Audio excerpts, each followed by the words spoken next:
The Lewis Cine game? Former first-round pick Lewis Cine stars in a preseason win. Talk about that and more on tonight's POSTCAST.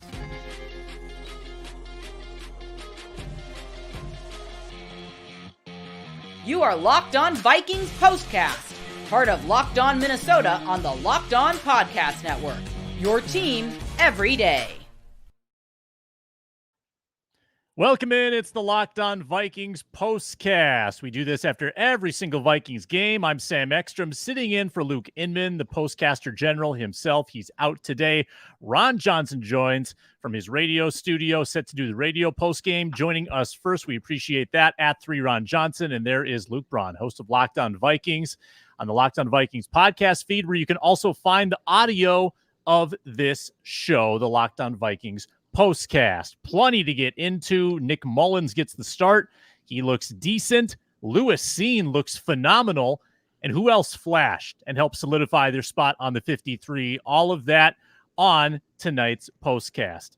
Tonight's POSTCAST is brought to you by Gametime. Download the Gametime app, create an account, use code LOCKEDONNFL for $20 off your first purchase. Terms apply.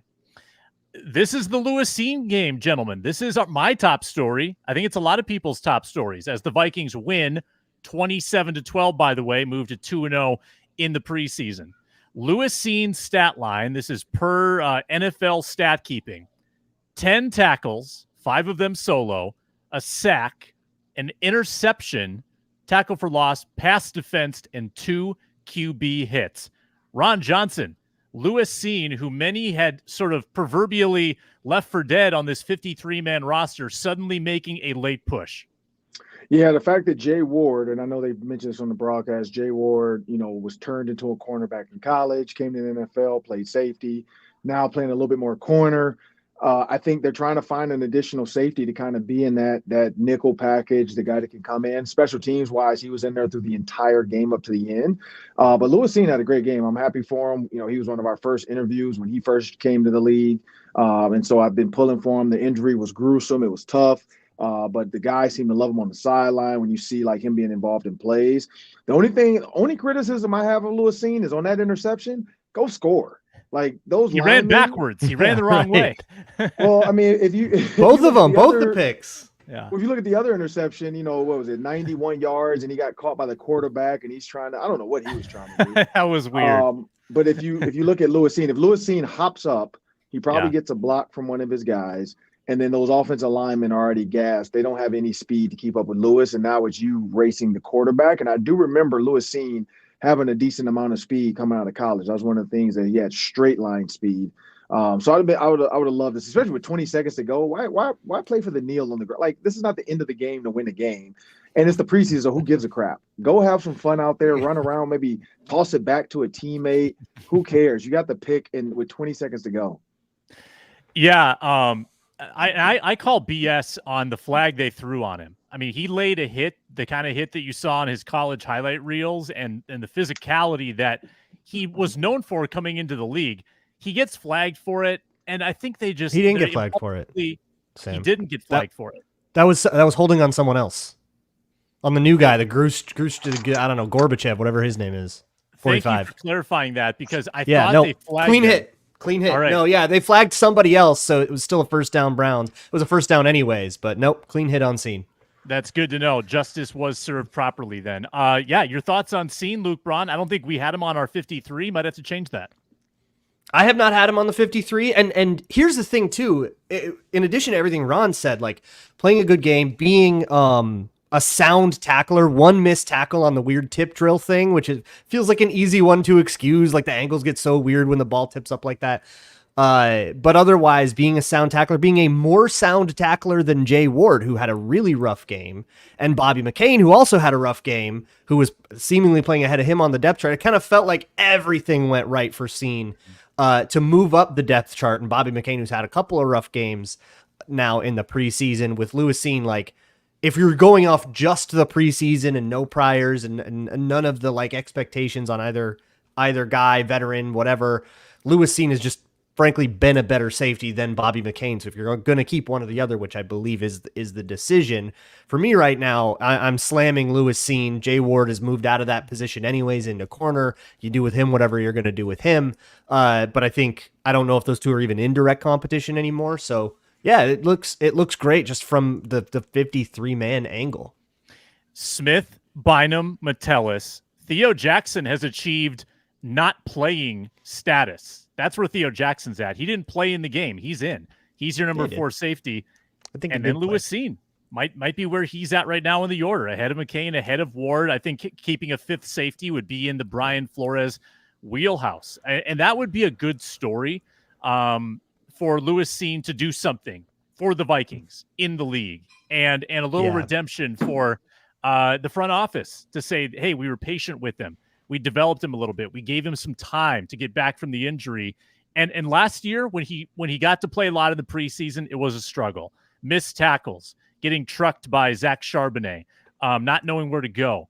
Today, looked super confident, really confident in his body, Ron. And, coming back from injury, the way he did, I'm guessing it's different for every guy. Maybe it takes a year for some and a month for others, but he looked much more natural out there today than he did at any point last year. I mean, he had an injury that some people would consider like a normal human being might lose their leg or lose movement. I mean, I don't know if you've seen pictures of Alex Smith's leg. His is supposed to be quote unquote healed, and his leg looks, I'm pretty sure he's going to have a case to like get money from the NFL for the rest of his life. When you look at Alex Smith's leg, just Google the picture. If you haven't seen it lately, his wife just posted you have to Google the picture if you don't want to do that to yourself. But his wife just posted a recent picture. Maybe don't Google the picture.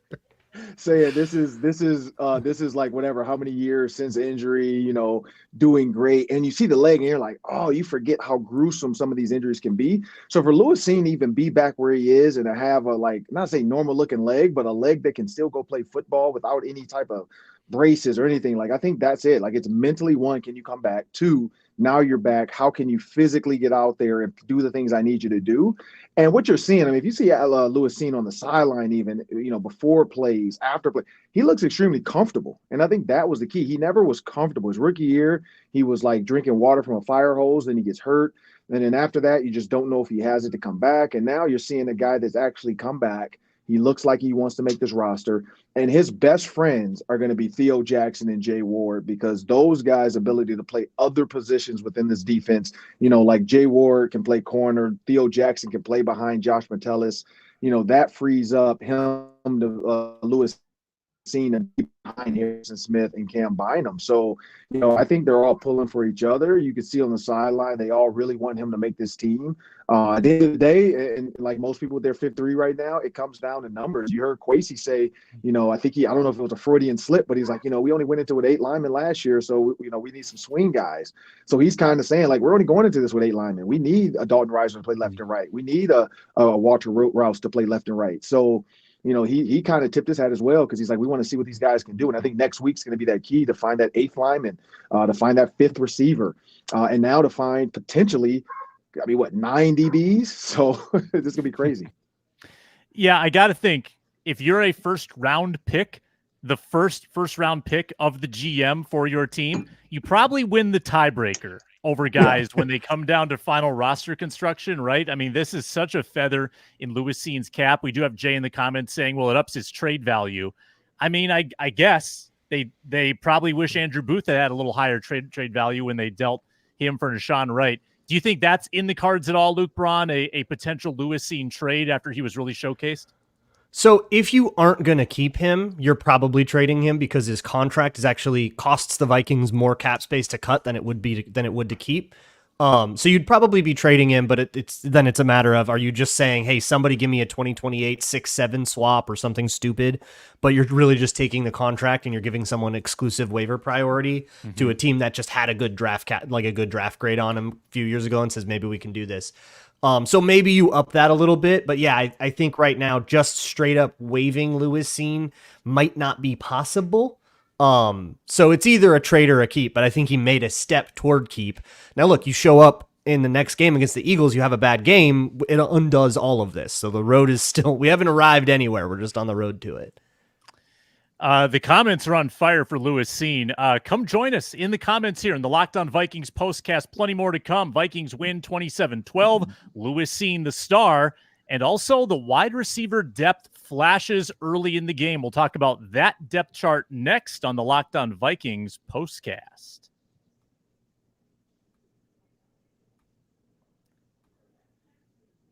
Our show is brought to you by Gametime. Tonight, they're an authorized ticket marketplace of Major League Baseball. You can also get into U.S. Bank Stadium for Vikings games with the very easy-to-use Gametime app. They simply take the guesswork out of buying tickets, whether it's sports, concerts, comedy, theater, and more. I was just looking at it the other day. You can get into the Lynx game against the Aces. I know Ron's going. I think he used the Gametime app. Get into the Lynx game at Target Center. Get into the Twins-Cardinals series coming up next weekend. Get into Minnesota United games, all for $50 or less with the Gametime app. They've got zone deals, flash deals, which are exclusive, cost-saving, in-app deals that you can use. Make sure you toggle on the all-in pricing so there's no hidden fees, and the lowest price guarantee will credit you 110% of the difference if you find better seats. So take the guesswork out of buying tickets, download the Gametime app, create an account, use code LOCKEDONNFL for $20 off your first purchase. Terms apply. Again, create an account, redeem code LOCKEDONNFL for $20 off. Download Gametime today. Last minute tickets, lowest price guaranteed.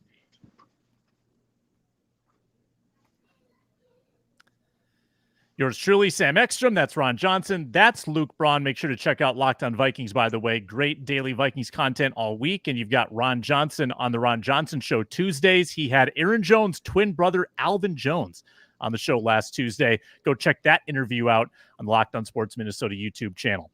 All right. Lied and said that was just Aaron. I'm pretty sure they've done that. We definitely contemplated, didn't we, Ron? That was a thought. That was a thought, but I don't want to get sued by the Minnesota Vikings. Impersonation. I think Aaron Jones would find that funny, but probably. Yeah. I don't know though. Not if Alvin says he's got to be in on it. He's got to be in on the prank. Yeah, we got to go to Alvin's job that day or something. Wide receiver depth looked good for the Vikings, and on a team that is missing Jordan Addison due to injury now, and he might be suspended for 3 games. They're missing TJ Hawkinson for at least the first 4. And Robert Tonyan hasn't shown anything in a preseason game yet. I mean, you don't know what you're getting at pass catcher besides Justin Jefferson right now. But the first 2 preseason games, I think, have gone a ways toward alleviating that concern with not a huge sample size, but a good chunk of play again from Trishton Jackson, Speedy Naylor making plays, a favorite target of Nick Mullens, and even Brandon Powell getting involved. Those could be your wide receivers 3, 4, and 5 in the season. Could be your wide receivers 2, 3, and 4 during the time that Jordan Addison is out. So, Luke Braun, we'll start with you on this. Do you feel better about the wide receiver depth? Is it weird to say there's a little bit of a Nick Mullens effect of making receivers look like these like total dynamic yards monsters because Mullens is actually really good when his brain is inside of his head and not falling out on the turf? He is so decisive in tight windows. He's like, try to fit it in the honey hole here between the safety and the cornerback. Why not? Let's do it. And he just zips it. And I love it. Didn't have a pick today.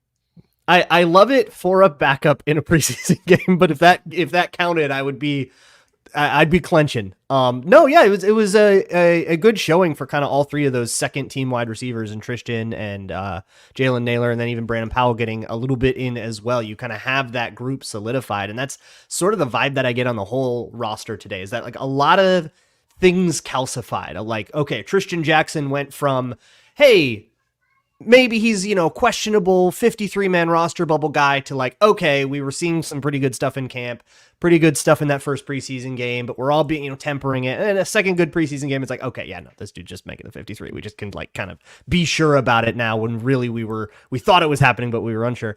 And guys behind him as well. Ty James having a couple of rough moments, especially in special teams. Or one of the 40s. It might have been Jacoby Francis. I couldn't tell. Because they're both wearing the same number, but guys behind them, Lucky Jackson taking out a stupid punt, like that kind of stuff too helps to widen the gap as well. And then the question is there going to be a 6th one? And if so, is that somebody like Lucky Jackson, or is it another tight end. Do you keep N'Keal Harry out there or Robert Tonyan, who's been hurt, or somebody like that? Sherfield or Trent Sherfield, who I think has kind of fallen away from that pack. The nasty drop last week, and then I think there was another one. There's the Ja'Shawn Jones drop that kind of undoes the cool touchdown for me. Otherwise, you could maybe be talking about him as some kind of dark horse. Maybe he has a good game, but I don't think so if you have that nasty drop. So it's all just like very solidified. Mm-hmm. Ron, I tweeted this out. Jalen Nailor and Trishton Jackson feel like they're going to make big catches for this team in the regular season. Do you think that's wrong to say? No, I don't think so. I'm not going to say like during the season, because if you heard the broadcast, they said, Jalen Nailor's in the Justin Jefferson spot right now. So a lot of these, back shoulder slot fades, the deep overs, that's going to be JJ and Addison. We know that, the deep post. But I will say this, for Addison to possibly be hurt, we don't know how long, for him to be suspended, most likely 3 games. That's just a rumor. But usually when there's smoke, there's fire with all these reports. I did the air quotes if you couldn't see it on the camera. Because nobody's officially said anything.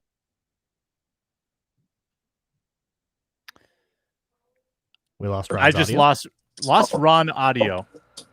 Can you hear me now? Yes, we've got you. Thank you. You can hear me in the phone. Yeah, my headphones cut out. I don't know what happened there. But when you think about him losing losing Addison. He's out for 3 weeks anyway. Let's get him gone for 1, 2, and 3. He's hurt anyway, but I don't know if the NFL is going to work that way. I don't think it'll play out that quickly, to be honest with you. I think the NFL typically likes to wait for the legal process to do its thing. They do. So I kind of still feel like this is. I'm hoping, but it's not going to happen. I kind of still feel like this is weeks 1, 2, and 3 of next year. Maybe, and I would be fine with that too. I'd be fine with that too. But when you think about these receivers, the fact that Jalen Nailor, one or 2 series, and then same with Trishton Jackson. The fact that you don't have to play into the second half probably means like, hey, we know what we have in you. You're probably good, but give us a little bit of time to look at the rest of these guys. And I think that's what they're at right now with these guys. Yeah. And I do have to say too, on Nick Mullens, the Mullens 2-year deal continues to look better and better. The fact that they just had him in their back pocket, we were thinking maybe he'd be trade bait if McCarthy was the number 2, and it suddenly feels so much more secure to have a Nick Mullens as the bona fide backup. And because you weren't going to get Jaron Hall was not going to be that guy. Nick Mullens, I think you can comfortably say, is your number 2. You don't have to look elsewhere. Not Matt Corral. Matt Corral is not going to be your number 2. He is just an extra body. But one play, 1 sack, 1 fumble, 1 safety. Couldn't ask for more. Tough situation when you literally just got the playbook. Like why is he doing a pass play? What are we doing here? Yeah. When we return, who else flashed? There were some other good performances, including a dude who had a good game, but how do you get caught by a quarterback and a lineman on a potential pick 6? We talk about the fateful Dwight McGlothern race for the end zone next on the Locked On Vikings postcast.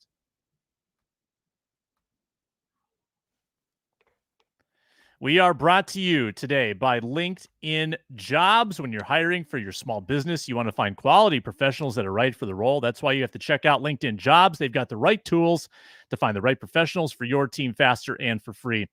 This is why LinkedIn works, is because it reaches this network of like 1 billion people that have an account.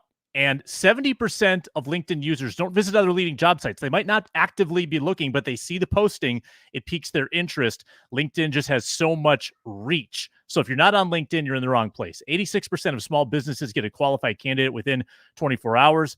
Hire professionals like a professional on LinkedIn. Small businesses are wearing lots of hats. They don't always have the manpower, the resources. LinkedIn makes it easy. Has great reach. As I mentioned, 2.5 million small businesses use LinkedIn for hiring. So post your job for free at linkedin.com/lockedonnfl, linkedin.com/lockedonnfl to post your job for free. Terms and conditions apply. Rolling on, Locked On Vikings postcast. Minnesota wins 27-12. Philadelphia a week from today to round out the preseason. Maybe a perfect preseason for the Vikings. Haven't said that in a while. This will be our Who Flashed segment. Who was good? Who bolstered their stock? Ron Johnson, you can go first. We're early on. I mean, it was Trishton Jackson to me. Like early on, he just showed like he can make these plays, toe tap catches. And then of course, defensively, I got to go with Lewis Cine. Those are my two that I think flashed. And honestly, at the end, or not the end, like middle of the game, like even seeing another Bo Richter sack, he just continues to show like 3 sacks in 2 games that they have to find a way to. I don't know if you can hide him on a practice squad, but he might be a guy. Luke Braun, who flashed for you? I'll go a little later in the game. Taki Taimani for me, 94. He was plugging a lot of those holes in the middle, did a lot of just beating the lineman to the play side gap on zone, just kind of getting off, having that lateral step that he needed to have. And I think he got a lot of either run stops or even tackles for loss. Elsewhere, I mean, we'll talk about Dwight McGlothern here in a second. But beyond just that interception, I thought he had a good game. He had a couple of really sticky moments in coverage where they were kind of trying to test him when he was out there. And again, with Jay Ward, kind of maybe his primary competition for a roster spot, if Jay Ward's going to be a corner now, 47 was better than 20, like just bar none. So it kind of opened up for him as well. But I think, for me, Taki Taimani is the guy that maybe even found a way to earn a job. I don't think on the 53, I think you're just a little bit too buried for that, but we're talking about him versus Tyler Manoa or James Lynch or one of these guys for a practice squad slot. And I think he put a little bit of distance between himself and others for that. Ron, I know you got to bounce to radio duties. We appreciate you joining. We'll see you on the Ron Johnson Show on Tuesday. All right. Have a good day. All right. See you, Ron. That's Ron Johnson at 3Ron Johnson on X. So Dwight McGlothern, I've got him down for a really nice rep, pass defense, sticky coverage, had a good special teams rep as well. That's important if you're going to be a CB6. Big. And the interception. 91-yard interception. 91 gift of an interception. Pops up, good awareness to pop up at the 1, knowing, hey, this is not a touchback. I gotta run. I gotta get out of here, out of the shadow of the end zone. Great elusiveness. He gets the angle to the sideline, gets around the big bodies there, the offensive linemen. And for whatever reason, he gets caught by Huntley, and a lineman, cleans it up, who I think got hurt on the play, something like Adenije. He landed on his hand, I think, weird. Yeah. So, I mean, I think someone in the comments is like, how many push-ups will he be doing at practice for getting caught? That could have been it was still a great moment for McGlothern, but man, finish the play, dude. Yeah. So I looked this up because I was like, I got to see the 40 time. So pro day, Dwight McGlothern 40 time, didn't get a combine invite, or didn't participate in the combine, but did it was Huntley. So Huntley ran a 4.56 when he did his pro day, but that was a while ago. Dwight McGlothern 4.47. So he should be faster than this guy. Of course, there's angles. There's, Huntley wasn't exactly a foot race from the same starting point or anything like that. But I think when you're on the sideline like that, the fact that I think that it was a bad decision to stop up and try to cut back inside when there was another O lineman that was still kind of coming and getting you. I feel like you could have just turned on the jets and just found that extra gear. That's the part that I think if he did find that extra gear, he's faster enough than Tyler Huntley where he could have finished that thing off, but whatever, right? You take a gift of an interception in the lap and you get 90 yards back. That's still going to be an A of a play, but could have been an A+. I think the cornerback room is a mess right now. And I'm not talking necessarily about, the depth and the injuries, all the situations, that's a mess. But figuring out what they're going to do there is a mess too, because you've got the looming specter of a guy like Gilmore that comes in. You thought McCain was going to be like a hybrid nickel. Probably not now. It looks like he's maybe not even in the mix. Fabian Moreau comes. Put him on the team. Probably not. Moreau comes in. Is he valued in high esteem? I think he is. The reason we can't tell is because he never gets targeted, but he's been playing opposite. He started this game. And I think he started the last game. So he's been clearly with the twos or with the ones when he's been needed to be with the ones when other guys were hurt, right? Like with Shaq Griffin hurt, of course, but with nickel packages and stuff. I think he's the 3rd or maybe 4th corner on the roster. And I think he's actually played pretty well in coverage. I think he had 1 target this time and it was a now route. It was smoke and he just came up and made the tackle. Yeah. So that's a factor. Then to further muddy the waters, you account for Metellus playing some nickel during the season. You account for Najee Thompson, who has not played in the preseason due to injury. Might be a pup move. Might be a pup situation with Najee. There's one report said that he wanted to play in the Philly game. Don't know where they're at with that. And then you've got McGlothern, who and Duke Shelley. Duke Shelley, who got embarrassed on a juke cut on the edge, but then made up for it with a good strip later in the game. I don't know what to make of any of these guys. I don't know. I've never been so befuddled when trying to piece it together as I am with this cornerback group. And 6 is kind of like the par for how many you keep. I could see 5, I could see 7. I'm just totally perplexed. And with the safety group as well, depending on what you count Jay Ward as, which at this point I'm counting him as a corner. They're playing him at corner, he's a corner. And he has not been practicing at safety now for the entire season. It kind of looks like a decision that they made to try to address that corner depth. But also, if he's a corner, he's been really bad at it. So is he losing his job? I do not know what to do with this group, but I also kind of feel like Dwight McGlothern has had a good enough preseason where you have to at least think about it and maybe say, okay, string together a third one in a row and we do it. And if not, you're our, priority practice squad guy and we would love to keep you around. And we kind of like your roster chances next year. But either way, good undrafted guy and probably should have been drafted, which is where he was on like Arif's consensus board and stuff. He should have been like a fit. Yeah. In a battle for practice squad spots, 2 receivers who scored touchdowns, Malik Knowles, nice catch, although Calvin Johnson turning over in his grave that it stood because of the way the ball came out of his hand at the end of the play. I was surprised it stood as a touchdown, but Malik Knowles, Luke Inman's guy, with a touchdown, and Jashawn Jones with a dime from Jaron Hall turns it upfield, 71 yards for a touchdown, and Luke Braun's preseason fantasy team rejoices. Yeah, that was a big one for my preseason fantasy team. But I got Mullens on the preseason fantasy team. I got some good stuff out of Dwayne McBride. I got a ton out of Kamu Grugier-Hill. I think I got a bunch of tackles there. He really showed up. We had a good day on preseason fantasy. But I think the guys that fall away from me are the story here, and it was easier when it used to be and now you'd cut 15 players and you kind of knew who they were going to be. But guys like Tyler Manoa falling away, guys like Ty James falling away. I think it would have been Malik Knowles without that mossing in the end zone. I think he would have been falling away, but I think that's just enough to keep him in the conversation for that practice squad slot for a second straight year. Or I guess he was on IR, but yeah.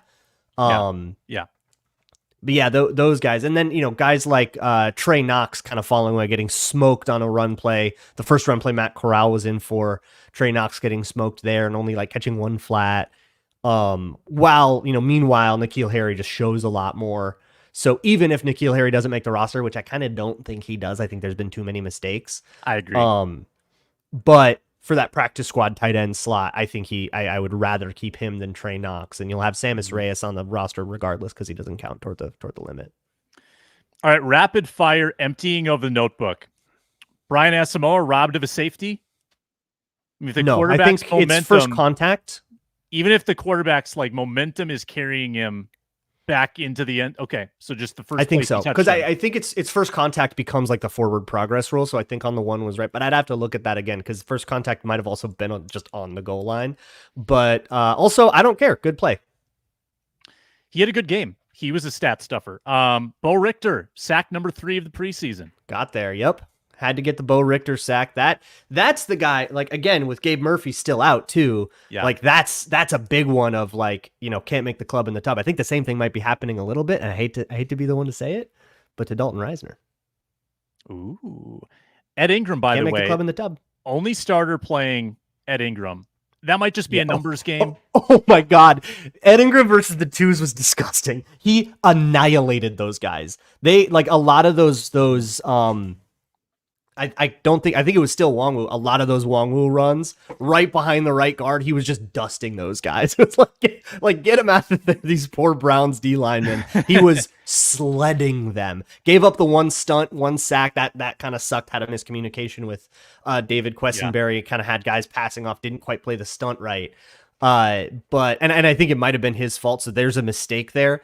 But otherwise, it was just super very clear that like this is an NFL starter among non-NFL starters. I knew you'd be dialed in on the O-line play. I thought the early O-line, which was pretty good against the Raiders, was a little spotty. I thought Walter Rouse got beat in a big third down in pass pro, but there was bad pressure there, but a lot of good other plays. Loved him in run blocking downfield. He had a couple lead blocks that were excellent. And again, big dose of him. Did we see him at both tackle spots? I'm not sure. I'd have to go back and check. He played left and right last week. Yeah, would have to check that. Michael Juergens, not a great one. Had a very visible get knocked on his butt for another sack, for a Nick Mullens sack. I think Dan Feeney probably had the best day then, just by virtue of me not noticing him, but I want to look at it closer. Yeah. But Michael Juergens having a rougher day, also kind of good news for Dalton Reisner, where you go, okay, Dan Feeney can be the guard center hybrid, and now Reisner, when he's back, we can put him on the list and we can put the draft pick on the practice squad, and it like sorts itself out. But if that decision had been made hard, you go, well, why don't we keep the two guys that played well, get rid of the guy that's on, that hasn't played at all, that has provisions in his contract for making the team, by the way. It's not like he's a lock. And, maybe save some money there. Like, that's a decision, but I think Juergens and Feeney have to make you make that decision. I don't think they've done enough quite yet. Yeah, I mean, and Ron alluded to Kwesi's quote about keeping 8. It's going to be hard to keep 8 because you've got Reisner. If it's 8, 6. then it's probably Quessenberry, Rouse, and Feeney. And then I think you cut Reisner and Juergens would be a practice squad because that's your 10. Those would be your top. You probably put both those guys on the practice squad, to be honest with you. Yeah. And then you're starting 5, of course. Gaskin over McBride in the depth chart, and Wangwu like RB3. Is that hierarchy pretty clear? I think that has been clear, yeah. And the way that they listed, I know it's not the like official depth chart isn't that much, but the fact that they listed that depth chart without any ands or ors, like there's no battles here. Like that's just the depth chart until somebody proves otherwise. But Wangwu had a good enough day. One bad pass pro rep, but hey, that's better than like 3 of them like you had last time. And I thought both Gaskin and McBride had good days, but I think Wangwu just showing off that speed kind of kept his hold on the job. Final word, Luke Braun. What did I miss? Last thing. What did we miss? What didn't we? Dallas Gant having a day, tipping up 2 balls, one caught by a Viking, one caught by a Brown. Also some pretty rough downs when he actually filled the hole, getting trucked by the running back at one point, getting blocked out to Timbuktu a couple times. So not a perfect day, but I think a good enough one to make you want to keep him in the building, even though I don't know after the day that Asamoah had and Kamu Grugier-Hill had, I don't know if you're rostering him over that. But you're definitely trying to keep him on the practice squad, and I think that's something he earned today. Will Reichard, 5 for 5, perfect on the day. Good to see. That's my final note. Vikings win 27-12 in front of dozens of fans in Cleveland. They're 2-0 in the preseason. Philadelphia next Saturday. We'll have a postcast after that. He's Luke Braun. Thank you, Ron Johnson, for joining as well. I'm Sam Ekstrom. Luke Inman should be back next week. Our usual postcaster general. Check out Locked On Vikings, daily Vikings content with Luke Braun on the Locked On Podcast Network. Your team every day. Talk to you next week on the postcast.